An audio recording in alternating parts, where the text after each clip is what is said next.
राम राम जी सबको। स्वागत है जेके कॉस्मेटिक्स रोहतक में आप सबका। तो फ्रेंड्स, कैसे हैं आप सब? आई होप आप सब ठीक होंगे। मैं भी ठीक हूँ। तो फ्रेंड्स, जैसा कि आप सबको पता है, मेरी कॉस्मेटिक्स की शॉप है और टाइम टू टाइम मैं शॉप से रिलेटेड वीडियोज़ आपके साथ शेयर करती रहती हूँ। तो फ्रेंड्स, आज मैं आपको बताऊँगी अपनी वीडियो में बहुत ही इम्पॉर्टेंट चीज़ है ये, मतलब जो जिनकी भी कॉस्मेटिक्स की शॉप है या किसी और चीज़ की शॉप है, तो आज मैं आपको बताऊंगी कि हमारी जो पर डे की सेल होती है उसमें हमारी बचत कितनी होती है। तो फ्रेंड्स, और जैसे सबको पता है कि शॉप पे कोई फ़िक्स सेल नहीं होती, कभी कम भी होती है, कभी ज़्यादा भी होती है। तो आज मैं बताऊंगी कि जैसे आपकी 1000 रुपीज़ की सेल हुई है तो उसमें आपको कितनी बचत हुई है, और 5000 की अगर आपकी पर डे की सेल है तो उसमें आपकी कितनी बचत है, और अगर 10,000 की है तो वो भी मैं आपको बताऊंगी उसमें आपकी कितनी बचत हो जाती है, कितना प्रॉफिट हो जाता है आपको। तो शेल वी स्टार्ट। फ्रेंड्स, जैसे कि मेरी कॉस्मेटिक्स की शॉप है, तो अगर मेरी जैसे कभी 1000 रुपीज़ की सेल हुई है मेरी, जैसे किसी दिन, तो उसमें से मुझे लगभग ये है 300 की मेरी बचत हो जाती है 1000 रुपीज़ की सेल में। और अगर पर डे की मेरी दो या 3 हज़ार की सेल हो रही है पर डे की, क्योंकि आपको भी पता है, मतलब दुकान में कोई फिक्स वो नहीं होती सेल कि इतनी तो होनी ही होनी है। तो कभी कम कभी ज़्यादा ऐसे होता ही रहता है शॉप पे। तो अगर वही 2 या 3 या 5 हज़ार तक भी अगर सेल हो रही है पर डे की, तो उसमें कितना बचता है? उसमें हमें लगभग 5 हज़ार में हमें लगभग ये लगा लो कि 1000-1200 की हमारी बचत, प्रॉफिट हमारा हो जाता है, बचत हो जाती है उसमें, अगर 5000 की हमारी पर डे की सेल हो रही है तो।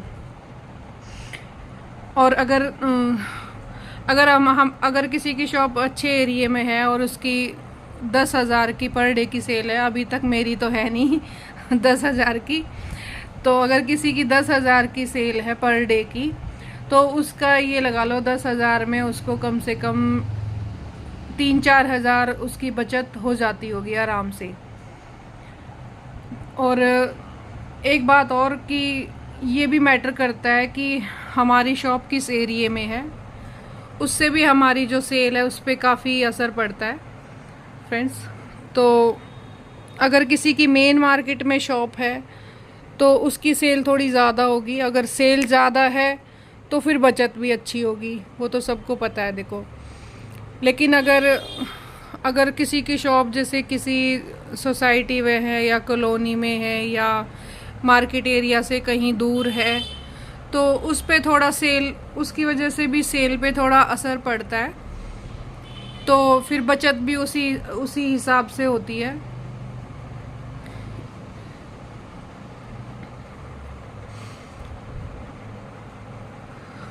और फ्रेंड्स, इस बात पे भी डिपेंड करती है, मतलब बचत हमारी, कि किस तरह का सामान हमारा सेल हुआ है, क्योंकि हर सामान में सेम मार्जिन नहीं होता, किसी सामान में ज़्यादा मार्जिन होता है, किसी सामान में कम मार्जिन होता है।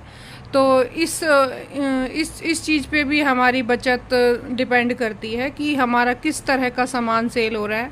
अब जैसे ये विस्पर वगैरह हैं, इसमें हमें कितना मुश्किल से 4-5, हद मारे 10 रुपए की इसमें हमें बचत होती होगी हार्डली।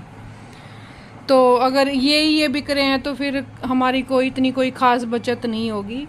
हाँ, अगर जैसे हमारी कॉस्मेटिक शॉप है और जैसे ज्वेलरी वगैरह बिक रही है, चूड़ियाँ हैं, नेल पेंट वगैरह है, अगर इनकी अच्छी सेल हो रही है पर डे की, तो इनमें थोड़ा हमें मार्जिन मिल जाता है। और अपने एरिया के अकॉर्डिंग भी हम मार्जिन रख सकते हैं। अगर अच्छे रिहायशी उसमें एरिया में अगर आपकी शॉप है तो आप अच्छा मार्जिन रख सकते हैं, और अगर वैसे किसी लोकल एरिया में आपकी शॉप है तो हम ज़्यादा मार्जिन नहीं रख सकते, क्योंकि सब महंगा सामान अफोर्ड नहीं कर सकते। तो सामान पे भी डिपेंड करता है कि हमारी सेल कितनी है, और सेल से जो सेल हुई है उस पर हमारी बचत कितनी है। तो फ्रेंड्स, मेरी वीडियो कैसी लगी प्लीज़ बताना, जो भी मैंने आपके साथ आज शेयर किया है, मतलब आपको कुछ इन्फॉर्मेटिव लगी वीडियो में जो मैंने बताया आपको या नहीं लगा। और अगर आप शेयर करना चाहें तो ये भी शेयर करें कि आपकी शॉप की सेल कितनी है पर डे की या पर मंथ की।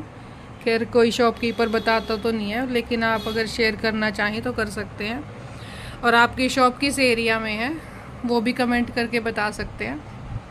तो फ्रेंड्स, आज की वीडियो में इतना ही। जल्दी मिलते हैं एक नई वीडियो के साथ। Thank you for watching.